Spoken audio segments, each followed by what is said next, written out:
কথা বলছি অত্যন্ত গুণী অভিনেতা জয় সেনগুপ্তের সঙ্গে। জয়দার নতুন ছবি খেলাঘর, তার আজকে টিজার এবং পোস্টার লঞ্চ হয়ে গেল। জয়দা, খেলাঘরের প্রসঙ্গে প্রথমে একটা অন্যরকম প্রশ্ন করতে ইচ্ছা করছে, বলবো? বলো বলো।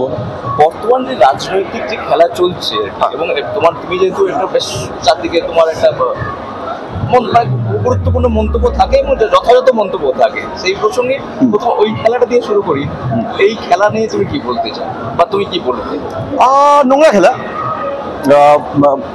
মানে বাঁচা মরণের খেলা, বলা যায় শেষ ইনিংস। একটা বৃহত্তর ডেমোক্রেসি খেলাতে এটা শেষ ইনিংস বলা যায়। এই খেলাটাতে যেই জিতুক যেই হারুক, এটা ঠিক যে এই খেলাতে ক্লিয়ার হয়ে যাবে যে ভারতবর্ষে Democratic Republic, secular socialist Democratic Republic Bharatvarsha আদৌ থাকবে কি থাকবে না, এই খেলাতে বিচার হয়ে যাবে। শুধু জেতা হারা দিয়ে বিচার হবে না, যে কতটা ইনফ্লুয়েন্স করতে পারছে তার উপরে ডিপেন্ড করবে। হয়তো কেউ জিতলো কিন্তু বিশাল জিতলো না, তাহলে সেটাকে হার হিসেবে ধরা হবে। কেউ বলতেই পারে আপনি বার 400 পার, কিন্তু তার বদলে সে যদি 240 পায় তাহলে সেটা হার, আমার কাছে একটা হার।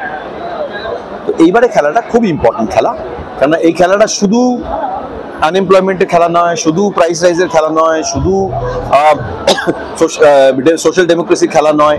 এবার খেলাটাই হচ্ছে আমাদের সংবিধান, কনস্টিটিউশনকে বাঁচানোর খেলা, এবং এই জন্য প্রাণপণ খেলতে হবে। অনেক ভুল ত্রুটি হয়েছে সবার দিক থেকে, আমাদের দিক থেকেও দেরিও হয়েছে, কিন্তু কিছু করার নেই, সব ভুলে এখন শুধু ভালোভাবে খেলতে হবে।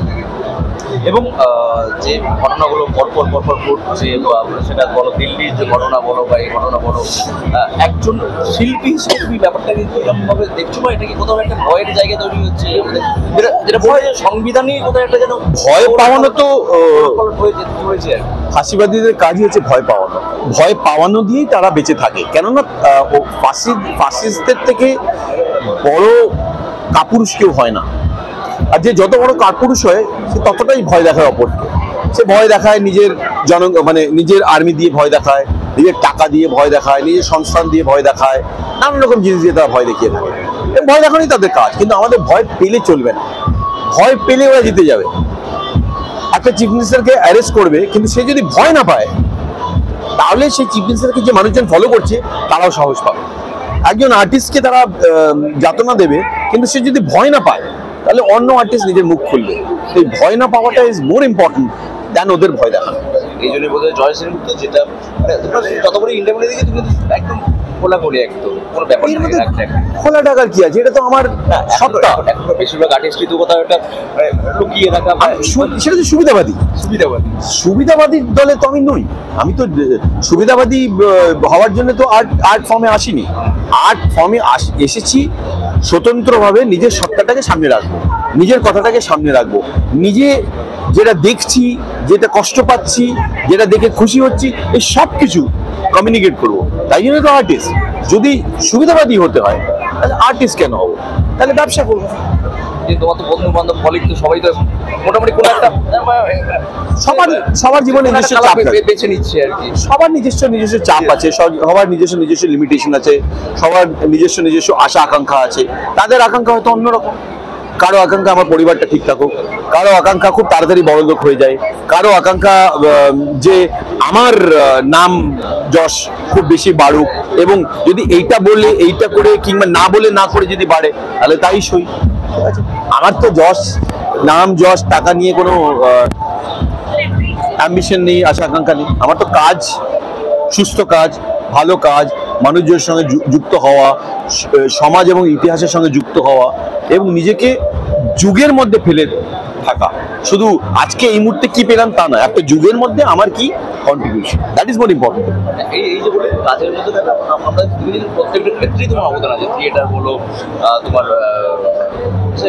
টেলিভিশন বলো, ছবি বলো, এবং তাই নয় ভয়েস ওভার, তুমি হলিউড ছবিরও ভয়েস ওভার করে হিন্দিতে ইয়ে করো।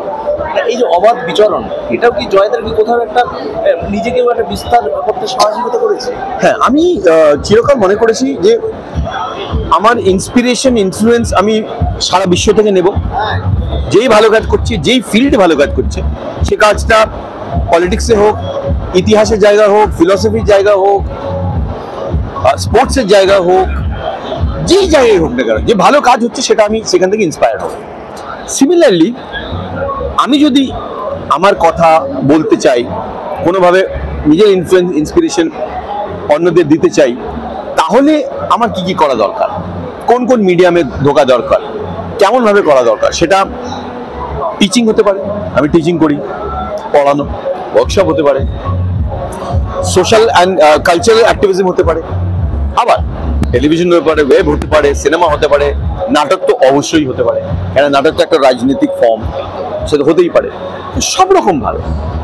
বাড়িতে নিজের পরিবারের সঙ্গে কথা বলেও তুমি কমিউনিকেট করছো, পাড়াতে নিজের পাশের বাড়ির লোকের সঙ্গে কথা বলেও তুমি কমিউনিকেট করছো, আবার মঞ্চ থেকে তুমি কমিউনিকেট করছো, আবার তুমি যে অটো রিক্সায় করে যাচ্ছ সেই রিক্সাওয়ালার সঙ্গে কথা বলে তার জীবনের বিষয়বস্তুকে বুঝে তার সঙ্গে যে কমিউনিকেশন হচ্ছে সেটাও একটা কমিউনিকেশন। সাধারণ মানুষ, অসাধারণ মানুষ, doesn't matter, communication is most important. যাদের এই তুমি পড়াও, এই প্রসঙ্গে এই প্রশ্নটা জিজ্ঞেস করতে ইচ্ছে করছে যে গতকাল একটা রায় পুরো বাংলাকে হেলিয়ে দিয়েছে। একটা বোধহয় ভারতবর্ষে এরকম কোনো রায় হয়েছে বলে তো আমাদের জানা নেই, বা তোমারও মনে হয় এরকম কোনো রায় হয়েছে বলে যায় না, যে পুরো প্যানেল বাতিল আর কি, একটা শিক্ষার পুরো একটা প্যানেল বাতিল 2016 আর কি। ধরো সেখানে বলছে 2016 5,000 দুর্নীতি হয়েছে, কিন্তু তার জন্য এই 25,000 প্যানেল বাতিল। এই ব্যাপারটা মানে এই ঘটনাটাকে তুমি কিভাবে যদি বিশ্লেষণ করো? দেখো, আমাদের দেশের সব থেকে বড় প্রবলেম হচ্ছে যে জাস্টিস খুব দেরিতে আসে। যেই সময় একটা ঘটনা ঘটছে, যেই সময় সব রকম এভিডেন্স সামনে রয়েছে, সেই সময় যদি অ্যাক্ট করা হয় তাহলে অনেকটা সামাল দেওয়া যায়, অনেক লোক স্বস্তি পায়। কিন্তু সেটা যখন দেরি হয়ে যায় না, একটা বাজে এক্সাম্পল সেট করা হয়, সেই এক্সাম্পলটা ধরে আরো লোকে নোংরামো করে, তারা ভাবে হ্যাঁ ওরা করেছে, ওদের কিছু হয়নি, তাহলে আমিও করব, এই একটা ট্র্যাডিশন তৈরি হয়ে যায়। এবং তারপর যখন কোনো রকম ভার্ডিক্ট দেওয়া হয়, সেই ভার্ডিক্টটা অবশ্যই কষ্টকর, কিন্তু সেটা because of the delay. Justice delayed is justice denied. Justice denied, কেননা একজন লোককে মিথ্যে অভিযোগে তুমি জেলে দিয়ে দিলে, কোনো কেস না কিছু না, সে 5 বছর 6 বছর 10 বছর 11 বছর জেলে রইলো, তারপর সে যখন জেল থেকে বেরোলো সে পুরো ভেঙে গেছে, তার করার কিছু নেই, দেওয়ার কিছু নেই, তখন তাকে তখন তাকে বলা হলো যে এর এগেইনস্টে কোনো এভিডেন্স নেই, একে ফ্রি করে দাও, কিন্তু তখন তার জীবনটা শেষ হয়ে গেছে। Justice delayed is justice. আমরা অনেক কঠিন বিষয় নিয়ে আলোচনা করছি, ছবি নিয়ে আলোচনা করলাম, খেলাঘর এবং এআই এখানে ইমপ্লিমেন্ট হয়েছে। এই ছবিটা, শিবাজি দত্তের ছবিটা কেমন লাগলো? এই যে এআই ব্যাপারটা বাংলা ছবিতে, যদিও একটা রিসেন্টলি একটা বাংলা ছবিতে এআই হয়ে গেছে, এই ব্যাপারটা ছবির সেন্ট্রাল থিম কিন্তু এআই নয়, ছবির সেন্ট্রাল থিম হচ্ছে মোবাইলের সেন্ট্রাল থিম হচ্ছে নিঃসঙ্গতা। আমাদের আধুনিক জীবনে আমরা কি চাই হয়তো আমরা ঠিক জানি না, আমরা যা পাচ্ছি তা কি আমাদের সমস্ত রকম ভাবে আমাদের জীবন, আমাদের উপলব্ধি, আমাদের উপভোগ, আমাদের আনন্দকে কম্পেনসেট করছে কি করছে না সেটাও আমরা বুঝতে পারছি না। আমরা একটা অত্যন্ত কনফিউজিং টাইম দিয়ে যাচ্ছি। কখনো মনে হচ্ছে এতটা পয়সা যদি করে ফেলি তাহলে আমরা সবাই সুখী থাকবো, এতটা লাইফস্টাইল যদি ওপরে যায় তাহলে সবাই সুখী থাকবো, এটা যদি পেয়ে যাই, ফোনটা যদি আরো বড় হয় সবাই সুখী থাকবো, গাড়িটা যদি আরো বড় হয় সবাই সুখী থাকবো। কিন্তু আদৌ কি তাই হচ্ছে? এই ছবিতে 3টে জেনারেশনকে ধরা হয়েছে। সেটা হচ্ছে আমার বাবা, গ্রামের মানুষ, তার জীবনটা বন্ধুত্বতে কেটে গেছে, বন্ধু বান্ধবদের নিয়ে কেটে গেছে, প্রকৃতির মাঝখানে কেটে গেছে। সে এখন এই বয়সে রিটায়ার করার পর সে একলা, ছেলে থেকেও নেই। আমার জেনারেশন, যে আমি আর আমার বউ, অ্যাম্বিশনের জেনারেশন, প্রসার করবো, লাইফস্টাইল করবো, আর তাতেই সবাই খুশি হবে। কিন্তু সেটা করতে গিয়ে আমাদের মধ্যে সেন্সিটিভিটি কোথাও কমে গেছে, আমাদের মধ্যে অপরের প্রতি যে একটা মানে অপরকে কিভাবে দেখবো সেই বোধটা আমাদের হারিয়ে গেছে। আর তারপর আমার ছেলের জেনারেশন, বাচ্চা, একলা, বন্ধু নেই, স্কুলের প্রেশার, একমাত্র বন্ধু হচ্ছে ফোন। সে ফোনটা কে দিয়েছে? আমরাই দিয়েছি, অত্যন্ত দামি ফোন। সে বাচ্চাটা টাকার মূল্য বোঝে না, তাকে একটা দামি ফোন দেওয়া হয়েছে, সে ফোনের মধ্যে আর্টিফিশিয়াল ইন্টেলিজেন্স ডাউনলোড করে তার সাথে বন্ধুত্ব পাতিয়ে ফেলেছে এবং তার থেকে ইনফ্লুয়েন্স হচ্ছে, হয়তো তার থেকে করাপ্ট হবে, কিন্তু কে সামলাবে?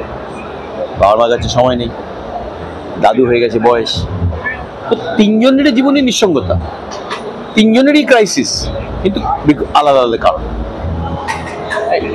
যেটা বললে এটা কোথাও একটা মলিকুলার ফ্যামিলি হয়ে যাওয়ার জন্য এটাও কিন্তু একটা কোথাও দেখি আমার ছোটবেলা দেখেছি কাকা জ্যাঠা পিসি সবাইকে দেখে আজকের দিনে কোনো কিছু পুরনো জিনিস ধরে রাখা যায় না, এটা একটা বোকামো। রিভাইভালিজম বলে কোনো কথা নেই, প্রোগ্রেসিজম, সবসময় জিনিস প্রোগ্রেস করবে।